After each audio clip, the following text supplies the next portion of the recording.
IVM.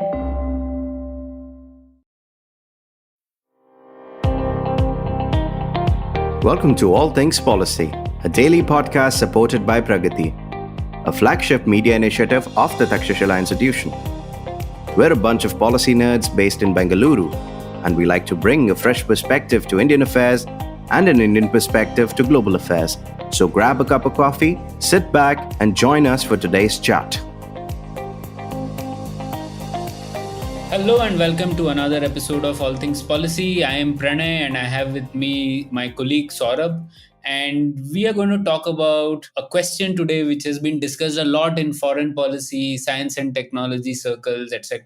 And that is about China's innovation. How did it get there? So this is a question which is on the minds of many people. In fact, Defense Services Staff College, a premier defense services tri-service institution of the Indian Armed Forces, asked us to talk about it in one of the seminars, and we presented a paper on trying to look at what are the reasons that explain China's innovation progress. And essentially, we trawled the internet and literature on innovation regarding China. And based on that, we have come out with a recent discussion SlideDoc, which explains some of the causes how China progressed in this innovation pathway. So that's what we're going to be talking about in this episode. So, Saurabh, welcome to another episode of All Things Policy. Thank you, Pranay. Happy to be here. So, Saurabh, let's begin right from the top. Okay. Is China really a global technology powerhouse? What do you think? I mean, it is. I think, especially if you think that it is still technically a developing country and it is the second largest economy. But if you see, especially in terms of metrics on innovation, it is ranked 11th in the global innovation index, and it is the only middle income country in top 20. So that itself shows that, at least in terms of innovation, it has a lot of potential and it is able to deliver on it. And obviously, I think there was this news a few weeks ago that China has actually overtaken the US in terms of, the number of country contributions in the number of research articles that has been published in natural science subjects, at least in the Nature journal. So that itself is an inflection point where, like the Chinese research output now, at least in terms of the high ranking journal, it has now exceeded the US for the first time.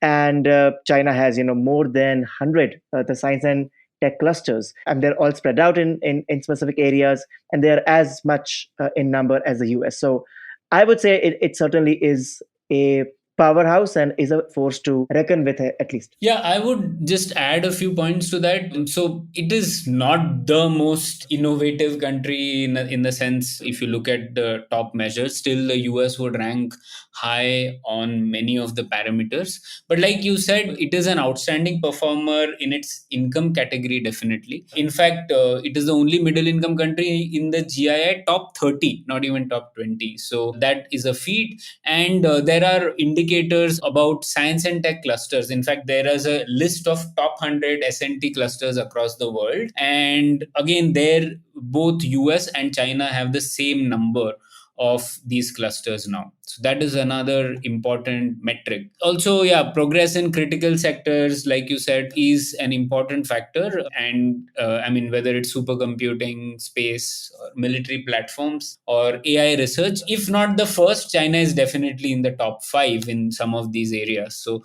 it does make sense. At the same time, there are lots of weaknesses also. Like we know that China is heavily dependent on the US and Europe on critical areas like on semiconductors. And in fact, it is this dependence which has helped China come this far so fast. And the fact that that dependence, China itself sort of made it incoming on itself, that other countries sort of want to move away from China, doesn't bode well for its future innovation. So in fact, sometimes I see a lot of people in this study, they see past historical data and just say that there is a linear continuation from where China is compared, just based on what happened in the last 30 years. But they don't realize the way geopolitics has changed and what impact that can have on China's innovation capabilities as well. But anyways, we'll talk about that as we go ahead. So yeah, now we can assume that China is definitely an outstanding performer, at least in its income category. So now let's go to the next step. If that is true, what are some common explanations that you have come across which try to explain how China got here? Yeah, so I mean, I think at least in the popular perception, the idea is that okay, it was all state led. It was very top down approach where the state is saying, okay, you now do research on semiconductors, and that's how it is going to be done. Or it is, oh, China stole all the technology from the US or the Western allies, and it is, that state capitalism. And I think the idea that it was a lot of, like push that from the government that led to these developments. And I think not enough, I think, credit or at least examination of the fact that there are other players as well, which I think need to be examined at least on what their role was in terms of pushing for innovation and their contribution to it. Right. So I have come across three explanations, and this is like you're saying popular explanation. So including on Twitter, right, of which you are a ardent user and communicator. So the three explanations I have come across are: one, forced technology transfer, right? So yeah, that's like China forced all these companies to transfer technology, and that's why China was just able to do the kinds of things that it did. Now, the caveat that I have and the concern I have on that argument is that technology transfer is not just about getting one file or one product. You can get that file or product, but what you need is a technological learning and upgradation is a complex process which involves imitation, adoption, digestion, assimilation. So you need to have the talent, and you need to have the people and also the ecosystem to be able to do all this. Otherwise you can easily have transfer from other countries, force them to do, but you will not be able to absorb that still. In fact, in India we see a lot with the defense tech companies also, right? There have been many technology transfer agreements, but that has not necessarily led to this imitation, adoption, digestion, assimilation process. And then people will come and say, oh, no one transfers us the best technology there is. Of course no one transfers. Like who transfers? Why would US companies have done that for China as well? But the idea is you should be able to do things beyond forced tech transfer to actually take advantage. And we find there are probably reasons that China has done things beyond it, because of which it has been actually been able to take advantage of tech transfer. So that's one. The second common explanation we come across are or nefarious means, industrial espionage and theft. Now, definitely there are elements of that in China's story. There have been lots of cases. There was one case on GMOs in 2011. There have been in cases on the semiconductor side as well. But yes, that some of those cases still don't explain breakthrough in all technologies, right? So we still don't know how China has been able to do that across so many of the fields. So you can find examples in a couple of fields, but still that doesn't explain all cases. So that's also a problematic explanation. The third one, like you said, is state capitalism. And there the idea is that a lot of the success was done by the fact that there were state mega projects which came up, and those state mega projects were the ones that brought in tremendous amount of progress.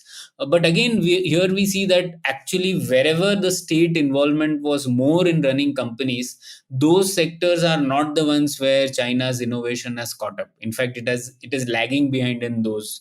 So a lot of the success came through private companies and not necessarily by state run companies, which was the norm in the 50s, 60s. And a lot of things were trying to be done by state enterprises, but they weren't the most successful. So these are some common explanations that I have come across, and all of them are sort of insufficient to explain China's innovation progress. Yeah, I mean, those make sense, right? Because it's easy to say that there's this one two these main causes that caused China to be where it is. But I'm curious, like, Pranay, how, like, is China's location or the factors around it, like, did they also play a role, like the fact that it was located in that region? Or I mean, so, like, are there any areas in term any factors which, especially regarding its geography, that did play a role? Right. I would say not just geography, it was the specific space and time in which China's innovation story kicked off. It is important to understand that, right? So the high-tech ecosystem in which China operated is something worth understanding before we progress about the factors that explain some of its progress. So the external environment, according to me, had sort of three factors.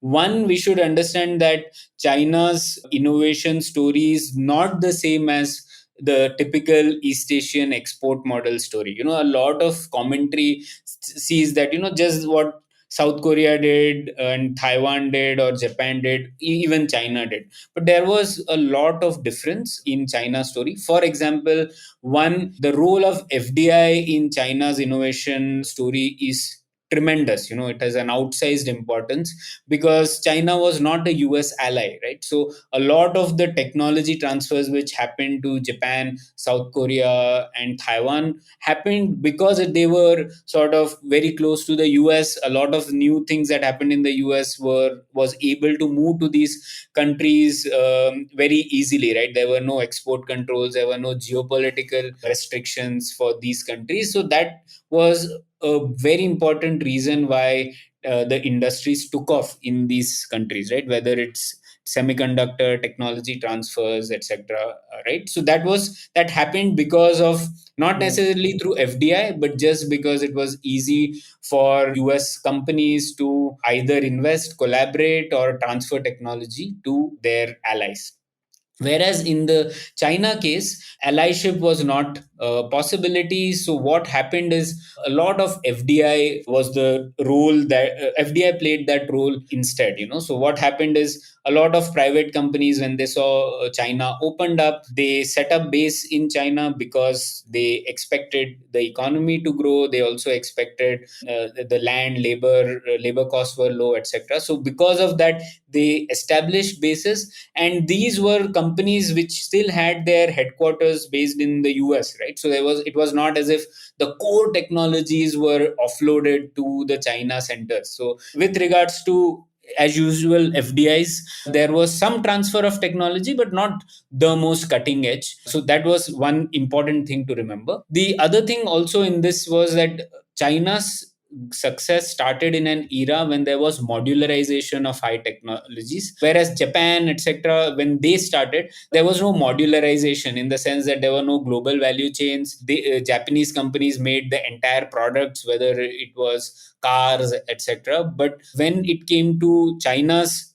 story to pick up, by that time the high tech industry had already modularized. So what China did was getting good at a part of an entire high-tech product, right? So modularized production, some things which were offshored through FDI, Chinese companies learned how to do that, and that got them up to speed, right? So they were not necessarily able to build the entire product, but they were able to build modules. So this is one important difference. The second difference was, yes, when China's industry took off, high-tech innovation was already a global enterprise. Like we said, it was global value chains. The era of national champions was sort of waning down. High technology was too complex for one country to do everything of. So a lot of things were done in a space where collaboration with other countries was important. The other element of this was also brain circulation, which we talked about, where a lot of people from China went to the US and then returned, and they went on to start companies, and that led to a progress. That kind of circulation was there, which we also see now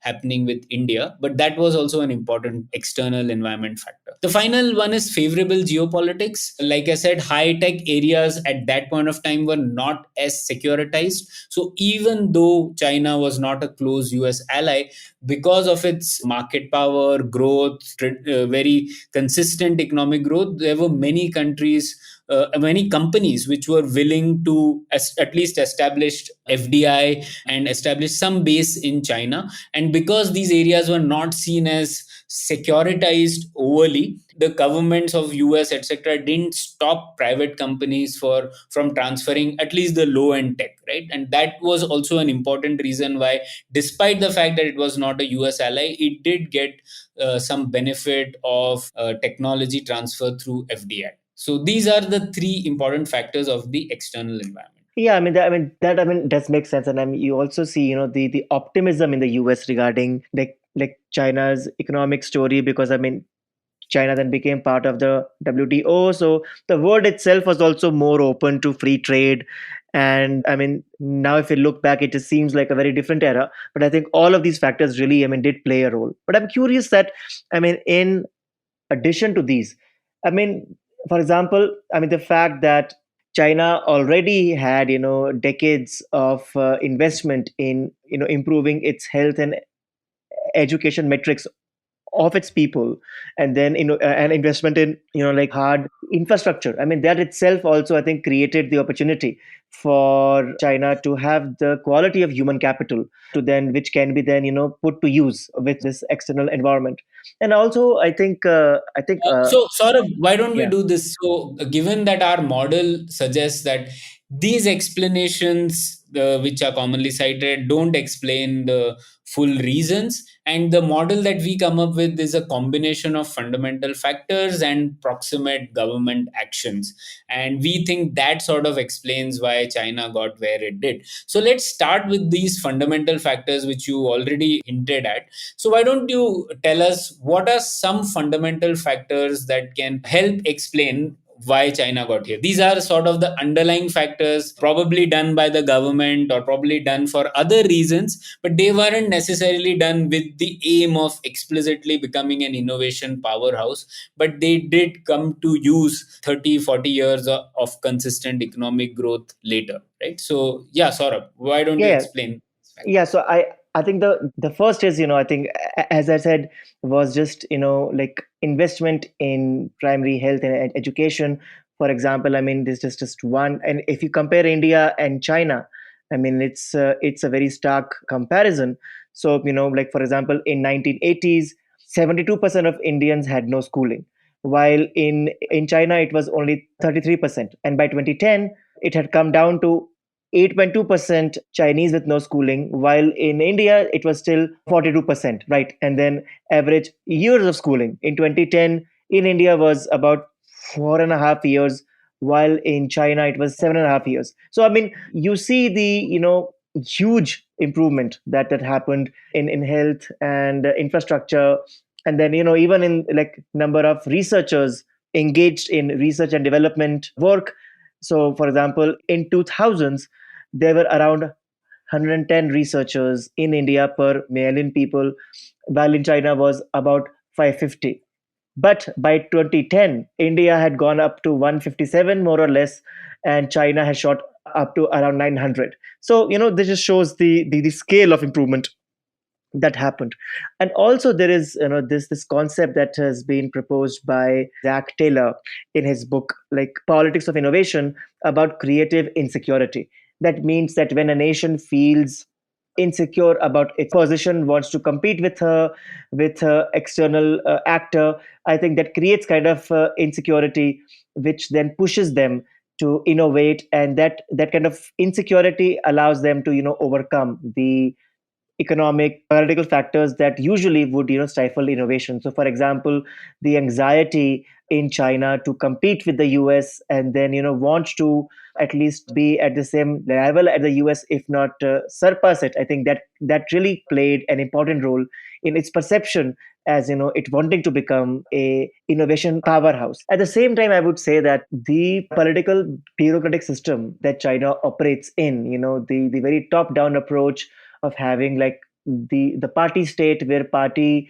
would have these vision documents, and then they would then like trickle down to into policy making. And once there is a decision made that we want to invest in technology X, and then all the levers of the government then work towards that aim. I think that also played a role. It was not as successful as people assume, as we said earlier, but I think it did play a role, at least in trying to start the process. So these three, I would say, are the foundational factors that explain like how the Chinese capacity to innovate has increased over the years. Yeah, I think on that selective authoritarian mobilization and innovation model, which is there's a great book on this from which we refer to in the paper. But what we have to understand in that is that this is a peculiar political economy that can align incentives of powerful stakeholders, but it does not necessarily mean that the state has done everything. I think a lot of times people think it is so, but it means that priorities are determined by the center or by the CCP in this case, but it also means that it is aligning incentives of local governments, etc., towards that. But a lot of the action on innovation happens at the local government level or at the level of markets, private investors, companies, etc., right? So it's not necessarily government doing all of these things, but government identifying priorities, and that also can go wrong. It has gone wrong in many cases also. Of course, there's a survivorship bias now, and we only remember the ones which went successful. But a lot of times when you have this kind of model, you will also go down the wrong path with full speed, with the same speed that you would go down on the right paths, right? So that has also happened. So yes, it explains to an extent. I think there's one more factor here, which is about global connections. Like we said, it operated in an external environment where GVCs were global, where there was brain circulation happening. So that was also an important role. The movement of talent back from other countries, facilitated by China's own economic growth, was also important, because we see this in innovation literature a lot, that informal social networks, either domestic or international, play a key role in innovation. Like in the case of Taiwan, Israel, and China, to a certain extent, even in India. But these are really important unseen factors which people might not necessarily think of when they see how China has progressed. So, all right, so these are sort of some important factors. Let's go ahead and ask, what are some near term instruments China has used, some specific policies that have been used on top of these foundational factors that have led to China's progress? So, Saurabh, what are some of those ideas? Yeah, so I mean, first, I mean, for example, I think the one that comes to mind is, these Chinese government guidance funds, right? So these are these public-private investment funds that, that have the aim to produce, financial returns, and then they are a tool that is deployed by the government and local governments to kind of further the government's international policy goals. So, for example, a lot of these funds have been created by the provincial governments, and which then the companies can tap into, and then they can use these funds to either bolster their own capacity, use these funds for outbound foreign direct investment, and then to also acquire companies and like talent. So for example, there have been, like, I think about as of 2020, about 1700 such funds have been set up by different entities, and then the target size of these is about 1.5 trillion US dollars. So there's a huge amount of money flowing. But again, I think there are enough, both advantages and disadvantages. But the weakness, especially the fact that they don't raise as much money as they are supposed to raise, and there are concerns regarding they are not very efficient. There is a lot of redundancy. There is also competition in a sense, like they are not very very well managed. And then they are usually, there have been reports that they are actually used for non-strategic or for activities which they were not supposed to be used for. So and they also actually don't really invest in early stage companies. So because it is from the government, so there is always a risk of having to have good returns. So the risk that is involved in trying to invest in a startup is not really chosen by these funds. So I think that is one. And for example, second one, so one example is that how the Chinese government has tried to support the domestic entrepreneurship. So if we go a few decades earlier, I think when the reform era was happening under Deng Xiaoping, so the foreign companies were given a lot of relief in terms of rules, regulations, and then it was only after some time that the domestic companies also were given the same kind of incentive. And once these incentives were given, then I think you saw a lot of change where domestic industry and domestic investment also started to pick up, and this led to like the growth of Chinese private enterprise, and which also led to like this very broad institution change where the non-state firms, were also now seen by the state and the government officials as important players to support, the domestic ecosystem. So the support that they could now tap into was tax breaks, low interest credit, and they were given preference in public procurement. So I mean, all of that. Also, I think, as you've mentioned already, foreign direct investment. I mean, that is a significant contributor to this. And I mean, I think the opening up of FDI into China, it almost coincided with the amount of like opening up of the Chinese economy, and then the Chinese extension into the WTO. So I mean, we have this graph in our document. So I encourage our listeners to have a look at it. That how FDI shot up significantly from 1990s to like early 2000s, and we have to see that as a percentage of GDP, it may not be growing as much, but in absolute numbers, it obviously was very very important.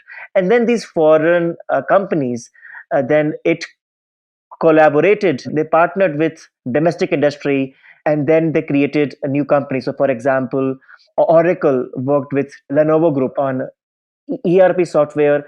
The French company Alcatel worked with the Chinese company TCL on mobile communication technologies. And all of these kind of like they were transactional in the sense that there was some technology transfer, but then these kind of investments were able to then prop up the like Chinese domestic industry as well. And I think one very important thing we have to consider when we talk about the foreign direct investment is this importance of hybrid firms.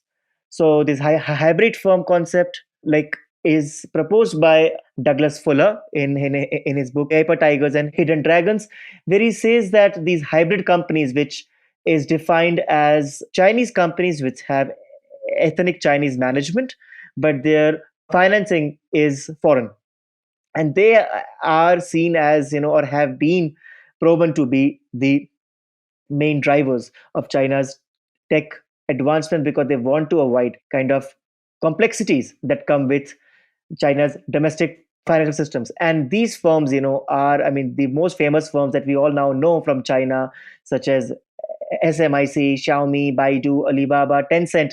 These all have this flavor of having ethnic Chinese management, but like a very, very important role of foreign financing.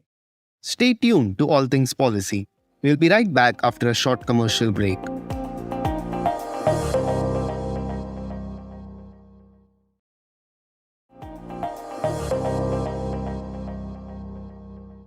Yeah, Saurabh. So I guess what we tried to do is extend Barry Norton's work on instruments, and there he had proposed around 8 instruments. We added a couple more and modified them. So broadly, they could be classified as actions which say the government doing these things by itself, which was not so successful, though it was able to achieve some strategic aims in the beginning, like satellites and the nuclear bomb, but it didn't have so many spillovers to the commercial sector. Then there were things which China tried to explicitly buy up, especially after Deng Xiaoping, and a lot of effort was to actually buy and acquire. Again, limited success. The third one was bargaining, and that is where a lot of these factors like technology transfer come up, and there are examples of things called trade market for transfers, right? So TMFT, those kinds of mechanisms were also there. There were some things about seeding, which you mentioned explicitly about government guidance fund. And in the semiconductor sector, we know that one main problem they have is they're prone to corruption as well. And now that has recently happened where the head of one of these guidance fund is missing. Don't know what happened to him, but there is a disciplinary action being taken by the party on it. So a case of corruption, and that has not led borne fruit as the government would have liked. Then, yes, spin offs opening up to FDI, supporting domestic entrepreneurship. There's also an element of stealing, which we discuss, and there are very innovative ways in which stealing has happened as well. It's not just explicit stealing, but also China has adopted some legal, extra legal mechanisms for transfers. For example, many of their high technology zones have technology transfer centers in the US or in Japan, where Chinese scientists are working while staying in US or Japan on developing Chinese technologies, right? So that is also one factor. And we have to remember this could happen in a past era where these kind of things weren't seen very obtusely, right? Today, a lot of countries are taking action against these, but that was not an era when these were seen alarmingly. So China benefited a lot from this. And last one is focus on the maker, and that's where we were talking about these transfers. Also, like you mentioned, there is a role of returnee Chinese in this a lot. A lot of the companies you mentioned, they are made started by returnee Chinese from the US, and yet because they continue to be plugged into the global ecosystem of financing, they are always trying to do the best in the world, right? They are not, no one is going to fund them if they are just trying to do things locally. That the government might do, but then government will not have the skill to identify which is the best product and which is the technology that might work. So SoftBank, Naspers, all these companies have also played a big role in China's innovation success. So after that, we have sort of tried to do a case study of China's semiconductor industry and identified some factors which explain its strength and weaknesses, and how each of these foundational and proximate factors have played out in that domain. And as we know, it's not as if China is the most powerful in the semiconductor sector. In fact, the lesson from all this is the areas where the government had little role, those are the ones where China has progressed faster, also where which were more akin to China's comparative advantage. So things where labor costs were low, example semiconductor assembly, that's where China has built significant capabilities. But in other areas such as manufacturing, design, manufacturing equipment, it is still significantly far behind and is crucially dependent on other countries. So, with that, Saurabh, given that you've done this work and tried to study it over the last few months, what are some broad lessons we can derive from China's innovation pathway? And let's end there. So, what are some lessons we from India can take away? So I think in conclusion, I think we say that that China's success in innovation has been it's a combination of very these fundamental factors, and then these tools that have been deployed. At the same time, all of this was possible due to the very unique external environment that all of this happened in, which I think is not there anymore. So I think when we take lessons from China, we have to be aware that these are not completely or entirely transferable to countries. And just because something may have worked in China, it will also work, let's say, in India or somewhere else. I think that's not the right thing to take away. Even I mean, in China, I think the areas where there was where there was comparative advantage, there they were more successful, and in areas where they were dependent, they have not been as successful. So for example, in telecom, they have been more successful. In semiconductors, not as much. And again, the very simplistic explanation that it is because of the state intervention or because of just stealing or espionage that this happened, that is not the case. There is a lot of things that have gone into this, some intentional, some not intentional, but these all have played a role to kind of make China the innovation powerhouse it is right now, at least in some sectors. And then one of the most important factors are the efficiency and autonomy as compared to the pure state-led approaches that can be used, can explain the success of China in sectors where there was not as much of a state intervention. And again, the informal networks, such as bringing back the talent of China, of Chinese origin, of countries in the region to China. One example is the SMIC, which was created by bringing back talent from Taiwan. So all of these, I think, factors play a role. So, but I think The one big conclusion also is that how all of these factors are not there anymore, or have regressed substantially. So China has squandered this kind of global environment by being more restrictive about more movement of people, by increasing the espionage aspect, and then the strength of its innovation was this benign geopolitical environment where it was seen as an important partner conducive to science and tech inflows, but also not a threat.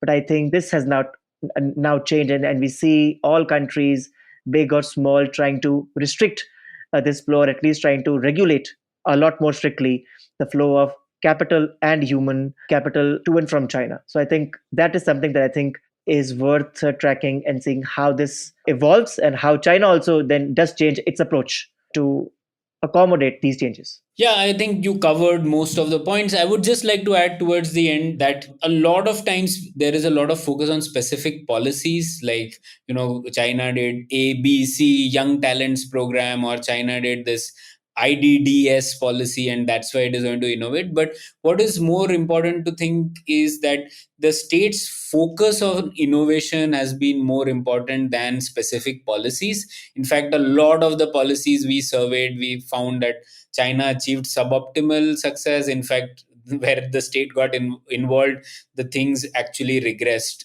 also.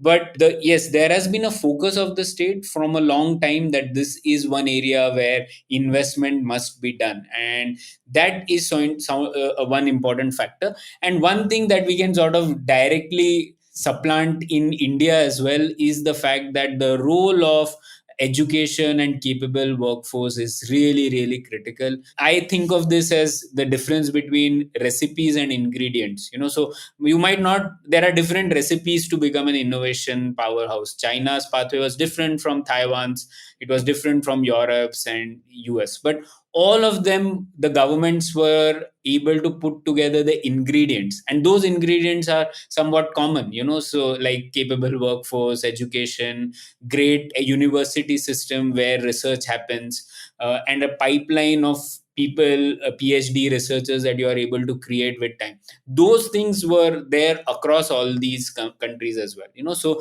it's important to think of those ingredients that governments can put together, and after that, the recipes might be different, and yet you might be able to achieve the goal that you are seeking. So that was our insight by working on this paper. I request our readers to go through the paper and tell us what they think and what they have learned about China's innovation, and if they have a factor that we have missed in this story, we would love to know about it.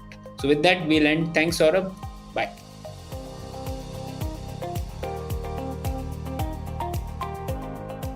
If you liked our show, don't forget to check out other interesting podcasts on the IVM network. You can tune into them on the IVM Podcast app, ivmpodcast.com, or wherever you listen to your podcasts. You can also follow IVM on social media. The handle is @IVM Podcasts on Twitter, Facebook, and Instagram. And hey, if you'd like to dive into Takshashila's research on technology, strategy, and economic affairs, check us out at our Twitter handle @Takshashila INST or our website takshashila.org.in.